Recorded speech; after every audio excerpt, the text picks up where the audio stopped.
ফরিদপুর। ফরিদপুর হলো একটা ছোট্ট গ্রাম। সেই গ্রামে চাষারা বাস করত, আর সেই গ্রামের পাশে তাদের জমি ছিল। সেই জমিতেই তারা চাষবাস করে দিন কাটাতো। সেই গ্রামের পাশেই ছিল দুটি তাল গাছ।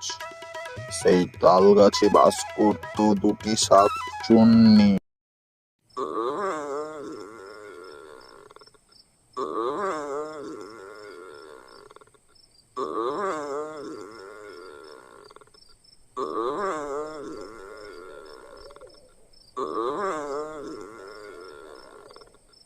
ওরে বাবা রে, কি খিদে পেয়ে গেছে! সেই কবে যে চাষা বুড়োর একটা ছাগল খেয়েছিলাম, এখন তো ঠিক করে মনেই পড়ে না। ওরে বাবা রে! চম্পা, চম্পা, কে রে, শুনতে পাচ্ছিস না নাকি? ধুর ধুর ধুর, পুরো স্বপ্নটাকে আমার মাটি করে দিল।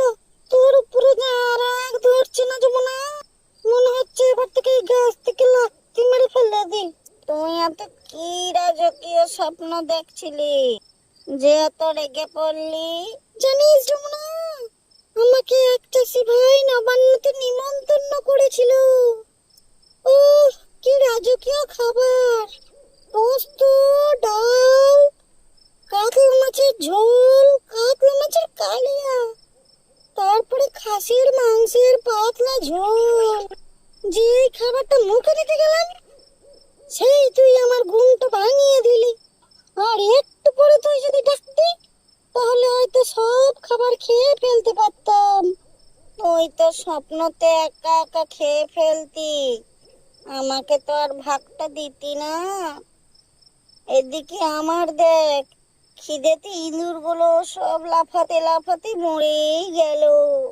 তুই শাকচুন্নি না, তুই হলি একটা ভূতনি। তোর কি মাথায় এটুকুও জ্ঞান নাই যে আমার স্বপ্নের খাবার তুই খেতে পারবি না? আর যদি অতই খিদে পায়, তাহলে যা, গুড় বাতাসা খেয়ে ঘুমিয়ে পড়বে। আরে তুই এই সব কথা ছাড় তো, আমার না খুব খিদে পেয়েছে। বলতো এখন কি করা যায়? ওই দেখ দেখ যমুনা, কেউ আসছে মনে হচ্ছে এদিকে। হয় হয়, আজকে মাঠে এত কাজের চাপে আমি তো ভুলেই গেছি যে সন্ধ্যা হয়ে গেছে। আর এই সন্ধ্যার সময় ওই তাল গাছের নিচের দিয়ে যাওয়া মানে নিজের জীবনকে ঝুঁকি নিয়ে যাওয়া। আর যেখানেই বাঘের ভয়, সেখানেই তো সন্ধে হয়। যাক, যাই হোক, এখন আমি চোখ বন্ধ করে পেরিয়ে যাওয়ার চেষ্টা করি।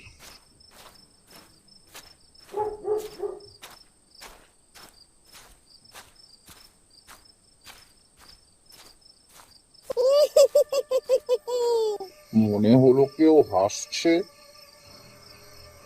কে হাসছে? ওরে বাবা, যেটার ভয় খাচ্ছিলাম সেটাই হলো। হায় রে, আজ আমার মৃত্যু নিশ্চিত। দয়া করে, দয়া করে তোমরা আমায় খেও না। না না, ছাড়াছাড়ি হবে না। যা খিদে পেয়েছে, তোকে ছেড়ে দিলে মনে হয় আমরাই মরে যাব। হে ভগবান, এবার আমার ফসলটা কত ভালো হয়েছিল। ভেবেছিলাম অন্নপূর্ণা পুজোটা বেশ ধুমধাম করে করব, কিন্তু আর সেটা পারলাম না। আই, কে ফুস ফুস করছিস রে? কে ফুস ফুস করছিস? যা বলার জোরে বল, জোরে বল।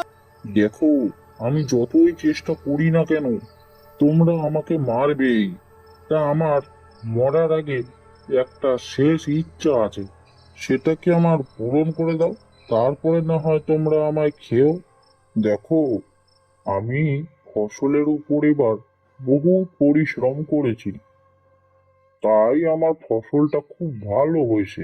তাই আমি এবারকার অন্নপূর্ণা পুজোটা অনেক ধুমধাম করে করতে চাই, আর এটাই আমার শেষ ইচ্ছা। এই না না, অন্নপূর্ণা পুজো কবে করবি? ততদিন কি আমরা খিদেতে বসে থাকবো নাকি? তোর এখনই যা চাওয়ার চেয়ে নে। এই চম্পা, তুই শুনলি ও কি পুজো বললো? কি বললো? অন্নপূর্ণা পুজো?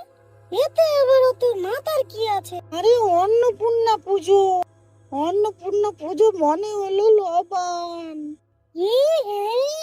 তাই তো।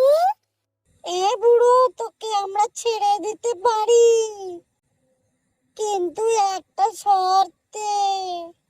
হ্যাঁ হ্যাঁ, বলো কি শর্ত আছে? তোমরা যা করতে বলবা সেটাই আমি করব, শুধু আমাকে ছেড়ে দাও, আমাকে খেও না। এই শর্ত হলো এটাই যে এবার নবান্নতে আমাদেরকে নিমন্ত্রণ করতে হবে। ও, এই ব্যাপার, তোমরা লবণ খাবে? আচ্ছা, ঠিক আছে, এবার লবণে তোমাদেরকে নিমন্ত্রণ করব। তাহলে আমাকে কথা দাও, আমি তোমাদেরকে লবণ খাওয়ালে আর খাবে না? বেশ, তাই হবে। আর যদি তুই আমাদের লবণ্য খাওয়াতে না পারিস, তাহলে তোর সাথে পুরো গ্রামকেই আমরা দুজনে খেয়ে ফেলবো। কথাটা কিন্তু মাথায় রাখিস। দুই ডাইনি বুড়োকে ছেড়ে দেওয়ায় খুব খুশি হয়ে যায় এবং সে সেদিনকার মতো বাড়ি চলে যায়।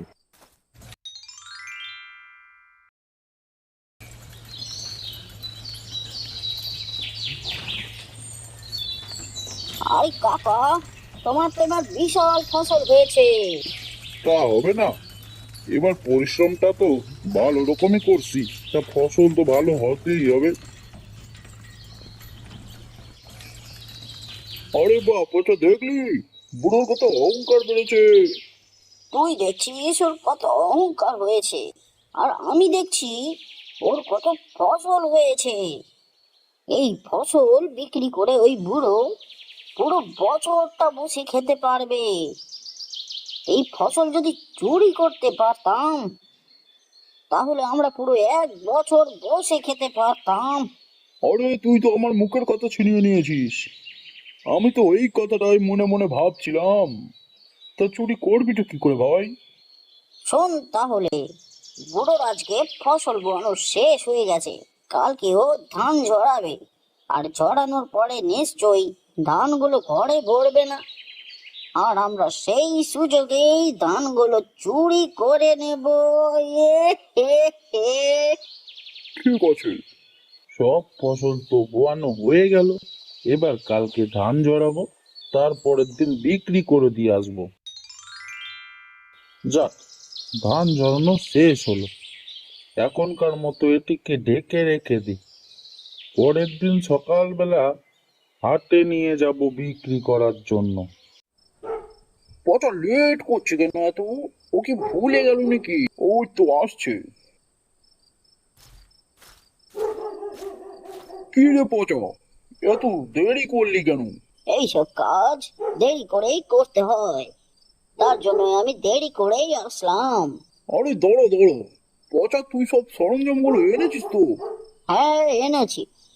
ওই গাছের পাশে গরুর গাড়ি রাখা আছে, আর এই বস্তায় করে ধানগুলো সব ভরে গরুর গাড়িতে চাপিয়ে নিয়ে যাব। বুড়ো মনে হয় ঘুমিয়ে পড়েছে। চ, এবার আমরা কাজটা শুরু করে দিই তাড়াতাড়ি।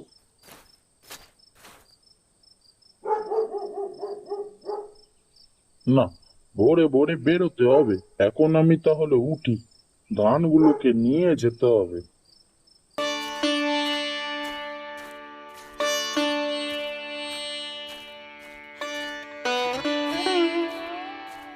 আমার ধানগুলো কি হলো? কাল রাতে তো এখানেই রাখেছিলাম, এই দেখো, কাল রাতে এখানেই ধানগুলো রাখেছিলাম, ওই ধানগুলোকে তো আর দেখতে পাচ্ছি না। আমাদের সব খাটনি ব্যথা হয়ে গেল। হায় কপাল, কি হলো গো আমার, আমার না, আমার না, এবার আমার সাথে তো পুরো গ্রামেরই বিপদ, শুধু আমার জন্য পুরো গ্রামবাসীকে ভুগতে হবে এবার। এ তুমি কি বলছো? আমাদের কষ্ট পুরো গ্রাম ভোগ করবে, তার মানে? তুমি জানো কিছুদিন আগে আমার সাথে একটা ঘটনা ঘটেছে? কি ঘটনা? তাহলে শোনো।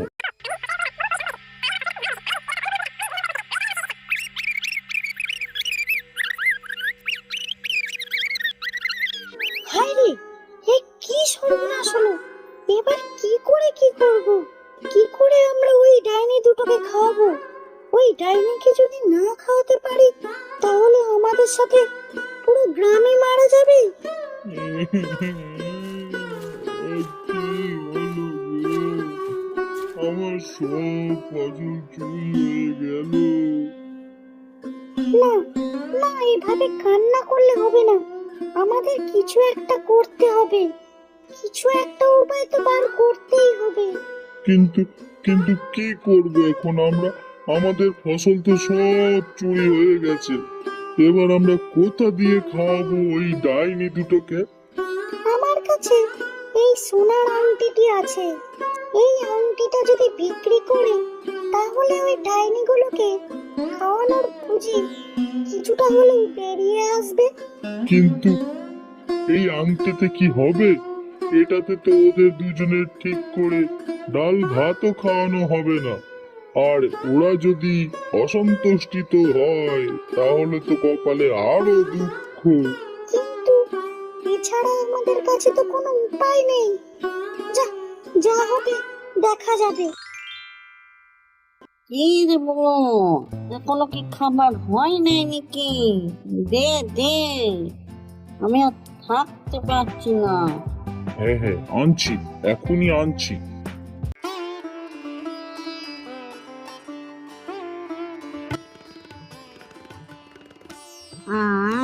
এই তো চলে এসছে।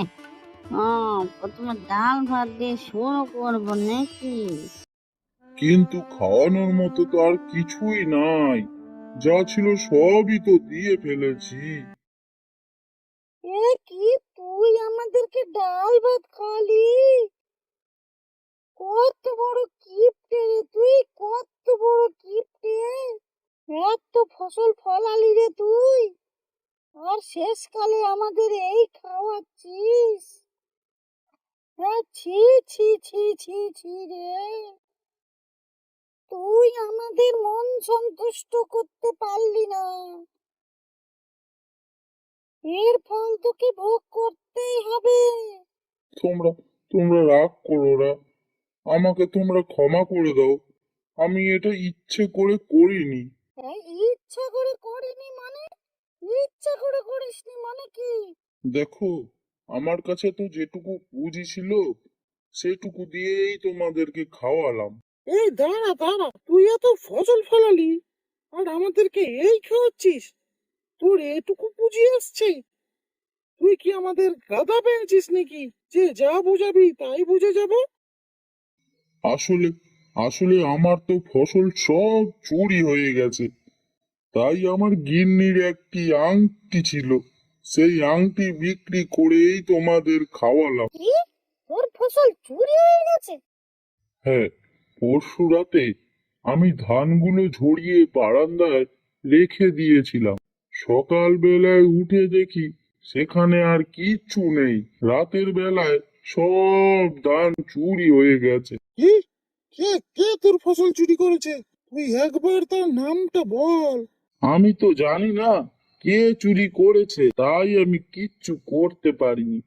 বাইরে কালু, আমি ভাবতেই পারিনি যে এত সহজেই ওই পুরো ফসল চুরি করে দিতে পারবো। ওরে রে বেটা, তোকে আমি এসে গেলে কাটাচ্ছি। কে কে কথা বললো মনে হলো? ওরে বাবা রে! তারপর সেই চোর দুটোকে শাস্তি দেওয়ার পরে আবার সেই চুরি করা ফসল খুড়ো হাতে তুলে দেয়।